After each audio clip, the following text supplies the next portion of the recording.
दोस्तों, कहानी शुरू करने से पहले चैनल को सब्सक्राइब कर लें। दिल्ली के सबसे बड़े होटल के कमरे के बाहर डू नॉट डिस्टर्ब का बोर्ड लगा हुआ था। कमरे को बहुत ही खास तरीके से सजाया गया था। हर तरफ से फूलों की खुशबू आ रही थी और कैंडल लाइट की रोशनी कमरे की खूबसूरती में चार चांद लगा रही थी। हल्के से म्यूजिक पर अरमान और तान्या एक दूसरे की बाहों में बाहें डालकर डांस कर रहे थे। तभी उसके और करीब होते हुए तान्या ने अरमान के होठों पर किस किया। अरमान ने भी उसकी कमर को कसकर पकड़ लिया और कभी उसके ऊपर के होंठ को तो कभी नीचे के होंठ को छूना शुरू कर दिया। प्यार की शुरुआत दोनों ही तरफ से इतनी मजबूत थी कि अब एक दूसरे से मिलन का इंतज़ार करना दोनों के लिए ही मुश्किल होता जा रहा था। तान्या अरमान का हाथ पकड़कर उसे बेड पर ले गई। दोनों एक दूसरे में खो जाने के लिए पूरी तरह तैयार थे। अगले ही पल दोनों के कपड़े फर्श पर इधर उधर बिखरे पड़े थे। दोनों की धड़कनें एक ही रफ्तार से चल रही थी। तभी अरमान के फ़ोन की घंटी बजी। अरमान ने बिना चेक किए कि फ़ोन किसका है फ़ोन काट दिया और फिर से उसी मजबूती के साथ तान्या को जकड़ लिया। लेकिन उसी वक्त एक बार फिर उसके फ़ोन की घंटी बजी। अरमान उस वक्त पूरे मूड में था। वो एक पल के लिए भी तान्या को छोड़ना नहीं चाहता था।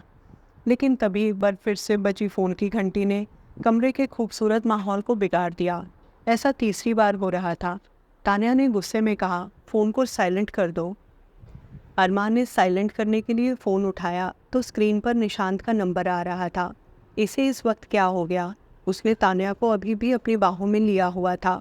फ़ोन उठाते हुए बोला, क्या हो गया है तुझे? हमेशा गलत वक्त पर ही क्यों फ़ोन करता है? अभी मैं तान्या के साथ हूँ, बाद में बात करूँगा। ये बोलकर वो फ़ोन काटने ही वाला था कि निशांत बोला, अंकल को हॉस्पिटल लेकर जा रहे हैं, उन्हें अटैक आया है, जल्द से जल्द वहाँ पहुँच, मैं रास्ते में हूँ। उसकी ये बात सुनकर अरमान चिल्लाते हुए बोला, क्या हॉस्पिटल में? ठीक है, मैं अभी पहुंच रहा हूँ। ये बोलकर उसने फ़ोन काट दिया। क्या हुआ है? अरमान को यूँ टेंशन में देखकर तान्या ने पूछा। हॉस्पिटल जाना पड़ेगा, डैड को अटैक आया है। ये बोलकर वो फर्श पर पड़े हुए अपने कपड़े उठाकर पहनने लगा। तान्या ने खुद को चादर से ढका हुआ था। वो अभी भी अरमान को देख रही थी। कपड़े पहनकर वो जाने लगा, लेकिन एक बार फिर वो तान्या की तरफ मुड़ गया और उसके होठों पर किस करते हुए बोला, सॉरी, आज तुम्हें अधूरा छोड़ दिया, लेकिन अगली बार शिकायत का मौका नहीं दूंगा। ये बोलकर वो गाड़ी की चाबी लेकर तुरंत कमरे से निकल गया। तान्या भी थोड़ी देर में कमरा छोड़कर जा चुकी थी। ये था अरमान मलिक, खूबसूरत लड़कियां जिसकी कमज़ोरी थी। शायद ही उसकी कोई ऐसी रात होगी जब वो अकेला सोया होगा। पिता के पास इतनी दौलत थी कि आने वाली सारी पुश्तें बैठकर खा सकती थी, लेकिन अरमान अपने काम को लेकर बहुत ही स्ट्रिक्ट था। उसने अपने दम पर बिजनेस को नई बुलंदियों पर पहुंचा दिया था। काम के बाद अरमान की ज़िंदगी के दो ही शौक थे, पहला खूबसूरत लड़कियां और दूसरा पूरी दुनिया घूमना। काम से फ्री होकर जब भी उसे मौका मिलता वो घूमने निकल जाता।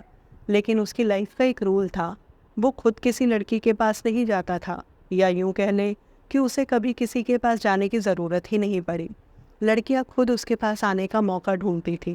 पैसे के साथ साथ शक्ल सूरत और मस्कुलर बॉडी, किसी भी चीज़ की कमी नहीं थी उसके पास। आजकल उसकी रातें तान्या के साथ गुजर रही थी। 2 महीने पहले ही वो और तान्या एक पार्टी में मिले थे। तान्या ने ही पहले उसे डांस के लिए ऑफ़र किया था। अरमान की एक आदत और भी थी, वो तब तक किसी लड़की को हाथ नहीं लगाता था जब तक वो लड़की खुद उसके पास आना न चाहे। वो होटल के बाहर पहुंचा, जहां पहले से ही ड्राइवर एक स्वेंकी कार में बैठा उसका इंतज़ार कर रहा था। जतिन ने सीट पर रखे गॉगल्स पहने और ड्राइवर को चलने का इशारा किया। कुछ ही देर में गाड़ी हॉस्पिटल के बाहर पहुंच चुकी थी। अरमान किसी हीरो की तरह गाड़ी से बाहर निकला। उसकी शर्ट के ऊपर के 2 बटन खुले हुए थे और चेहरे पर पूरा एटीट्यूड दिखाई दे रहा था। बिना किसी की तरफ ध्यान दिए तेज़ कदमों से वो हॉस्पिटल के रूम नंबर 206 में पहुंचा, जहां बेड पर उसके पिता लेटे हुए थे। उनके बगल में उसके चाचा चाची और उनका बेटा निशांत, जो अरमान का भाई कम दोस्त ज़्यादा था। अरमान ने डैड का हाथ पकड़ते हुए पूछा, अचानक क्या हो गया आपको? डॉक्टर ने क्या कहा है? उसने निशांत की तरफ देखते हुए पूछा। माइनर सा अटैक था। ये पहली बार नहीं था, इससे पहले भी एक बार मिस्टर मलिक को अटैक आ चुका था। अरमान उनका हाथ पकड़कर बैठा हुआ था। वो बोला, मैं आपको कुछ नहीं होने दूंगा। इतने में ही डॉक्टर्स वहाँ आ गए। अरमान उनसे बात करने में बिजी हो गया। अरमान की चाची उसे बिल्कुल पसंद नहीं करती थी, वो जानती थी कि अरमान कितना अय्याश है। उसने कई बार अलग होने के बारे में भी घर में बात की थी, लेकिन निशांत किसी भी कीमत पर अरमान से अलग होना नहीं चाहता था। 2 दिन बाद उसके डैड को आज हॉस्पिटल से छुट्टी मिल चुकी थी। ऐसा नहीं था कि मिस्टर मलिक अरमान की हरकतों से वाकिफ़ नहीं थे, लेकिन अरमान ने बिजनेस को इतनी अच्छी तरह संभाला हुआ था कि उन्होंने भी उसकी इस कमज़ोरी को नज़रअंदाज कर दिया। लेकिन अब अरमान की उम्र 30 साल हो चुकी थी। वो चाहते थे कि उसकी भी शादी हो जाए और वो भी लाइफ में सेटल हो जाए। उन्होंने अरमान के लिए एक लड़की भी पसंद की हुई थी, उनके बचपन के दोस्त की बेटी पूजा। वो लोग अहमदाबाद में रहते हैं। अरमान के पिता का बचपन अहमदाबाद में ही बीता था। उन्हें लगा ये मौका अच्छा है अरमान से शादी की बात करने का। इस वक्त वो उसे अपनी बीमारी का हवाला देकर शादी के लिए मना सकते हैं। अरमान उनके कमरे में उनका हालचाल पूछने गया। उन्होंने उसका हाथ पकड़ते हुए कहा, अगर आज तुझसे कुछ मांगूंगा तो तू मना तो नहीं करेगा? अरमान ने कहा, शादी की बात के अलावा जो कहेंगे वो मान लूँगा। दरअसल उसका दिमाग इतना तेज़ था कि वो इंसान को देखकर आसानी से उसके दिमाग की बातें जान लेता था। उसके इतना बोलते ही डैड चुप हो गए और उन्होंने आंखें बंद कर ली। अरमान ने हाथ पकड़ते हुए कहा, अब आप मुझे इमोशनल ब्लैकमेल मत करिए। आप जानते हैं शादी जैसी चीज़ में मुझे कोई इंटरेस्ट नहीं है। ठीक है, तुम्हें इंटरेस्ट ना सही, हमारे इंटरेस्ट के लिए शादी कर लो। उनके बोलने के तरीके में आज अरमान को अजीब सी लाचारी नज़र आई, जो उसे बिल्कुल अच्छी नहीं लगी। उसने बिना कुछ सोचे बोल दिया, ठीक है, आपकी खुशी के लिए शादी कर लूँगा, लेकिन मुझसे ज़्यादा उम्मीद मत रखिएगा। उसकी ये बात सुनकर उन्होंने उसे गले से लगा लिया। उनके लिए तो यही बहुत बड़ी बात थी कि अरमान ने शादी के लिए हाँ कर दी। वो बोले, तुम्हारी शादी इतनी धूमधाम से करूँगा कि पूरा शहर देखता रह जाएगा। अरमान ने उन्हें रोकते हुए कहा, मैं शादी एक ही कंडीशन पर करूँगा कि शादी बिल्कुल सिंपल तरीके से घर पर ही होगी और बाहर का एक भी आदमी शादी में नहीं आएगा। उसकी ये बात सुनकर मिस्टर मलिक उससे कुछ बोलना चाहते थे, लेकिन फिर ये सोचकर शांत हो गए कि अभी किसी तरह एक बार शादी हो जाए, उसके बाद वो एक ग्रैंड पार्टी के लिए किसी भी तरह अरमान को मना लेंगे। उन्होंने अरमान की तरफ एक तस्वीर बढ़ाते हुए कहा, ये पूजा है जिसे मैंने तुम्हारे लिए पसंद किया है। अरमान ने बिना तस्वीर को देखे उनके तकिए के नीचे रख दिया और बोला, आप मेरी शादी एक लड़की की बजाय किसी लड़के से भी करवा देंगे तो भी मुझे कोई फ़र्क नहीं पड़ेगा। ये बोलकर वो बेफिक्री से हंस पड़ा। मिस्टर मलिक को उसका ये एटीट्यूड अच्छा तो नहीं लगा, लेकिन उन्हें पूरा यकीन था कि पूजा ही एक ऐसी लड़की है जो अरमान को पूरी तरह बदल देगी। अभी कुछ दिन पहले ही मिस्टर मलिक अहमदाबाद गए थे। वहाँ होटल में ना रुककर वो 2 दिन के लिए अपने दोस्त के घर ही रुके थे। उन्हें पूजा पहली ही नज़र में पसंद आ गई थी और उन्होंने उसे अपनी बहू बनाने का फैसला कर लिया था। आज अगले ही हफ्ते अरमान की शादी पूजा से हो रही थी। अरमान अपने कमरे में तैयार हो रहा था और साथ ही तान्या से फ़ोन पर बात कर रहा था। उसने तान्या को एक लंबी सी किस देते हुए कहा, बहुत मिस कर रहा हूँ आज तुम्हें। तान्या भी शरारती लहजे में बोली, किसने कहा है मिस करने के लिए, अभी आकर मिलो। अरमान हंसते हुए बोला, आज नहीं, आज ऑफिस का कुछ ज़रूरी काम आ गया है, लेकिन कल की रात सिर्फ तुम्हारे नाम। इतने में ही निशांत वहाँ आ गया और उसे फ़ोन रखने का इशारा किया। अच्छा तान्या, मैं तुमसे कल बात करता हूँ। ये बोलकर अरमान ने एक बार फिर से उसे किस करके फ़ोन काट दिया।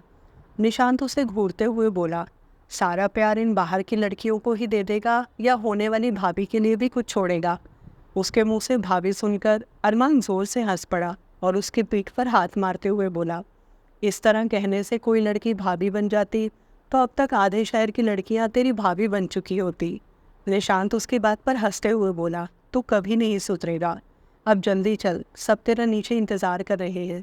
ये बोलकर वो अरमान को लेकर नीचे हॉल में आ गया, जहाँ एक बहुत ही खूबसूरत सा मंडप बना हुआ था और एक लड़की शादी का लाल जोड़ा पहने सर पर घूंघट किए बैठी हुई थी। उसके आसपास घर के सभी लोग बैठे हुए थे और पंडित जी शादी की तैयारियां कर रहे थे। सब नौकर भी किसी न किसी काम में लगे हुए थे। पूजा ने अरमान को सिर्फ तस्वीर में ही देखा था, वो उसे एक बार हकीकत में देखना चाहती थी।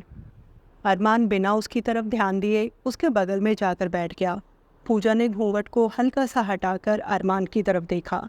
उसे देखते ही उसकी दिल की धड़कन बढ़ गई। ये तो अपनी तस्वीर से भी कहीं ज़्यादा अच्छा दिखता है, बिल्कुल हीरो की तरह। ये सोच सोचकर वो मन में खुश हो रही थी, लेकिन वो नहीं जानती थी कि ये खुशी बस कुछ ही घंटों की थी। दूसरी ओर अरमान निशांत से बात करने में बिजी था। कुछ ही देर में पंडित जी ने शादी के मंत्र शुरू कर दिए। उन्हें मंत्र पढ़ते हुए अभी 5 मिनट भी पूरे नहीं हुए थे, लेकिन अरमान बोर होने लगा था। वो तान्या के बारे में सोच रहा था कि अगर ये सपना होता तो इस वक्त वो तान्या की बाहों में होता, लेकिन ये सब करना उसकी मजबूरी थी। वो देख रहा था कि उसके डैड इस शादी से कितने खुश थे। उनकी खुशी के लिए ही वो चुपचाप बैठा हुआ था, लेकिन अब धीरे धीरे उसे गुस्सा आने लगा था। उसने निशांत को इशारे से अपने पास बुलाया और उसके कान में बोला, इस पंडित को जितने मंत्र आते हैं सारे आज यही सुना देगा क्या? इसे बोल जल्दी से ये सब खत्म करे। अरमान की हर बात निशांत के लिए पत्थर की लकीर थी। अरमान गलत हो या सही, वो बचपन से ही उसे हर बात में सपोर्ट करता था। यही कारण था कि अरमान भी उस पर जान छिड़कता था और अपनी हर बात सिर्फ निशांत से ही शेयर करता था। निशांत उठकर पंडित जी के पास गया और उनके कान में कुछ बोला। वो सुनकर पंडित जी भी अरमान की तरफ देखने लगे, जो उन्हें गुस्से से घूर रहा था। ये देखकर वो जल्दी जल्दी मंत्र पढ़ने लगे। कुछ ही देर में अरमान पूजा के साथ फेरे लेने के लिए खड़ा हो गया। वो 7 फेरे जो उसकी आने वाली ज़िंदगी में पूरी तरह उथल पुथल मचा देने वाले थे। कुछ ही देर में शादी संपन्न हो चुकी थी। विदाई के वक्त पूजा और उसके घर वाले एक दूसरे के गले लगकर रो रहे थे। ऐसे वक्त पर कितना ही सख्त इंसान हो, उसकी भी आंखें भर आती हैं। लेकिन अरमान अजीब नज़रों से वो सब देख रहा था। उसने निशांत की तरफ देखा, जिसकी आंखें वो सब देखकर नम हो गई थीं। उसके सर पर हाथ मारते हुए अरमान बोला, इतना ही रोना आ रहा है तुझे भी, तो जाकर तू भी उनके गले लगकर रो ले। और वैसे भी ये लोग रो क्यों रहे हैं? इनके साथ शादी के लिए किसी ने कोई ज़बरदस्ती की थी क्या? ये बोलकर वो हल्का सा मुस्कुरा दिया। उसकी ये बात सुनकर अभी कुछ देर पहले इमोशनल सा खड़ा निशांत चिढ़ते हुए बोला, तू एक बार अपना चेकअप करवा ले, मुझे तो पूरा शक है दिल की जगह तेरे सीने में पत्थर ही मिलेगा। दूसरी तरफ चाची अरमान के पास खड़ी ये सब बातें सुन रही थी। वो सोच रही थी कि ये बेचारी लड़की अपनी पूरी ज़िंदगी इस अय्याश के साथ कैसे गुजारेगी। पूजा के पिता अपने दोस्त से गले मिलते हुए बोले, मेरी बेटी बहुत मासूम है, अगर उससे कोई गलती हो जाए तो उसे माफ़ कर देना। ये बोलकर उनकी आंखों में आंसू आ गए। तभी वो अरमान की तरफ बढ़े, जो कि बेफिक्र सा एक कोने में निशांत के साथ खड़ा हुआ था। उसके करीब जाकर उन्होंने उसके आगे हाथ जोड़ते हुए कहा, मैंने अपनी ज़िंदगी की सबसे कीमती चीज़ तुम्हें सौंप दी है, इसका ख्याल रखना। ये बोलकर उन्होंने अपने दोनों हाथ अरमान के आगे जोड़ दिए। अभी तक लापरवाह सा खड़ा अरमान ये सब देखकर अचानक सीरियस हो गया। उसे पता ही नहीं चला कि कब उसके दोनों हाथ अपने आप पूजा के पिता के आगे जुड़ गए। ये देखकर निशांत भी एक बार को हैरान रह गया, लेकिन उसे इस बात की खुशी भी थी कि चाहे दिखावे के लिए ही सही, लेकिन कुछ पलों के लिए अरमान सीरियस हो गया था। दरअसल अरमान बुरा इंसान नहीं था। छोटी उम्र में ही माँ को खो देने के बाद उसने अपनी ज़िंदगी उसी तरह जी जैसे उसे ठीक लगा। मिस्टर मलिक हर वक्त अपने काम में बिजी रहा करते थे। सही गलत में फ़र्क समझाने वाला उसे कोई मिला ही नहीं था। उसके लिए लड़की सिर्फ इस्तेमाल की चीज़ थी। वो सिर्फ एक लड़की के साथ 2 या 3 महीने से ज़्यादा नहीं गुजार सकता था। उसके बाद हर रोज़ एक ही लड़की को देख देख कर उसे बोरियत होने लगती थी। ऐसे लड़के के साथ शादी करके पूजा उस घर में आ चुकी थी। अपने कमरे में बेड पर दुल्हन की तरह सजी हुई पूजा अरमान का इंतज़ार कर रही थी। कुछ ही देर में अरमान कमरे में आया और दरवाज़ा अंदर से बंद कर लिया। उसके आने की आहट से पूजा के दिल की धड़कन तेज़ हो गई। अरमान ने दरवाज़ा अंदर से बंद कर लिया और पूजा के पास आकर बैठ गया। उसने पूजा के सामने एक बड़ा सा बैग रख दिया और बोला, खोलो इसे। पूजा बिना घूंघट हटाए बैग खोलने लगी। तभी अरमान की नज़र उसके खूबसूरत हाथों पर पड़ी, जिन पर मेहंदी लगी हुई थी।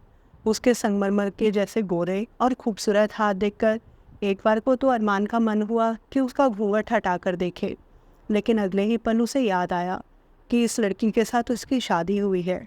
अगर इसके साथ उसने कुछ भी किया तो उसे पूरी ज़िंदगी उस लड़की को झेलना पड़ेगा। पूरी ज़िंदगी एक ही लड़की के साथ, इस बारे में तो वो अपने सपने में भी नहीं सोच सकता था। उसने उससे नज़रें हटाते हुए कहा, इसमें 20 करोड़ रुपए हैं, तुम चाहो तो ये सारा का सारा पैसा तुम्हारा हो सकता है। पूजा को उसकी बातें समझ नहीं आ रही थी। वो बिना कुछ बोले बस अरमान की बात सुन रही थी। अरमान ने उसकी तरफ कागज़ बढ़ाते हुए कहा, ये तलाक के कागज़ हैं, इन पर साइन करो। उसकी ये बात सुनकर पूजा की हवाइयाँ उड़ गई। क्या उसने ठीक सुना था? अभी शादी हुए एक दिन भी नहीं हुआ था। अभी तक तो अरमान ने उसका घूंघट भी नहीं उठाया था और वो उससे तलाक मांग रहा था। अरमान ने उसके हाथ में कागज़ और पेन पकड़ाते हुए कहा, मैंने सिर्फ शादी अपने डैड के लिए की है। तुम इन पेपर्स पर साइन कर दो। उसके बाद तुम जितने दिन चाहो यहाँ रह सकती हो। यहाँ अपनी पसंद का कोई भी लड़का ढूंढकर उससे शादी कर लेना। लेकिन तुम्हें मेरे डैड के सामने ये दिखाना होगा कि मैंने तुम्हें नहीं छोड़ा, बल्कि तुम खुद मुझे छोड़कर गई हो। पूजा, जो कब से खुद को रोककर अरमान की कड़वी बातें सुन रही थी, अब वो खुद पर काबू ना कर सकी। उसकी आंखों से आंसू गिरने लगे। निशा देखने में अरमान से कम खूबसूरत नहीं थी। पढ़ाई में भी उसने कंप्यूटर्स में मास्टर्स की डिग्री ली हुई थी और 2 साल से अहमदाबाद में अच्छी कंपनी में नौकरी कर रही थी। जब अरमान के पिता ने उसे अरमान की तस्वीर दिखाई तो पूजा को वो एक ही नज़र में पसंद आ गया था। उन दोनों के पिता बचपन के दोस्त थे, इसलिए पूजा ने भी बिना अरमान से बात किए उससे शादी के लिए हाँ कर दी। उसने अपना घूंघट उठा दिया। वो अरमान से पूछना चाहती थी कि अगर उसे उसके साथ रहना ही नहीं था तो शादी क्यों की थी, लेकिन उसने देखा अरमान कमरे से जा चुका था। अचानक से घर में एक शोर उठा। चीख पुकार की आवाज़ें सुनाई देने लगी। पूजा ने ऊपर अपने कमरे की खिड़की से नीचे हॉल में देखा, जहां अरमान के पिता नीचे फर्श पर लेटे हुए थे। सब लोग उन्हें घेर कर खड़े थे। अरमान ने उनका सर अपनी गोद में लिया हुआ था। निशांत ने भागकर गाड़ी स्टार्ट की और वो लोग उन्हें लेकर हॉस्पिटल चले गए। पूजा ऊपर खड़ी ये सब देख रही थी, लेकिन उसे शायद इन सब से अब कोई फ़र्क नहीं पड़ रहा था। उसके कानों में अभी भी अरमान के वो शब्द गूंज रहे थे। वो वापस अपने कमरे में चली गई। दूसरी ओर अरमान अपने डैड को गोद में लिटाकर गाड़ी की पिछली सीट पर बैठा हुआ था। कुछ ही देर में वो लोग हॉस्पिटल पहुंचे। डॉक्टर्स मिस्टर मलिक को अंदर कमरे में ले गए, लेकिन अगले ही पल वो लोग कमरे से बाहर आ गए।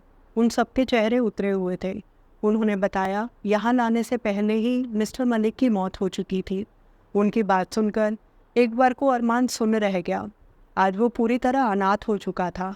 निशांत उसे संभालते हुए बोला, तू खुद को अकेला मत समझ, मैं हमेशा तेरे लिए खड़ा रहूँगा, चाहे कुछ भी हो जाए। उस दिन पहली बार अरमान निशांत के गले लगकर रोया था। वो लोग डेड बॉडी को लेकर घर आ गए। सब लोग नीचे हॉल में बैठे हुए थे। तभी चाची को नई बहू का ख्याल आया और उन्होंने अरमान से कहा कि वो पूजा को नीचे बुला लाए। ये सुनकर वो अपने कमरे में गया, लेकिन पूजा वहाँ कहीं नहीं थी। वो शादी का जोड़ा जो कुछ देर पहले उसने पहना हुआ था वहीं बेड पर रखा हुआ था और उसके बगल में ही वो मंगलसूत्र रखा था जो कुछ देर पहले अरमान ने उसे पहनाया था। अरमान ने देखा पैसों का वो बैग भी वहीं पर रखा हुआ था, लेकिन तलाक के पेपर्स वहाँ नहीं थे। इस वक्त अरमान अपने पिता के जाने के गम में इतना डूबा हुआ था कि उसका इस बात पर ध्यान ही नहीं गया। ना ही उसे पूजा के चले जाने से कोई फ़र्क ही पड़ा था। अगले कुछ दिन अरमान घर पर ही था। निशांत ने उसे एक पल के लिए भी अकेला नहीं छोड़ा था। 15 दिन बाद आज एक बार फिर से अरमान ऑफिस पहुंचा था।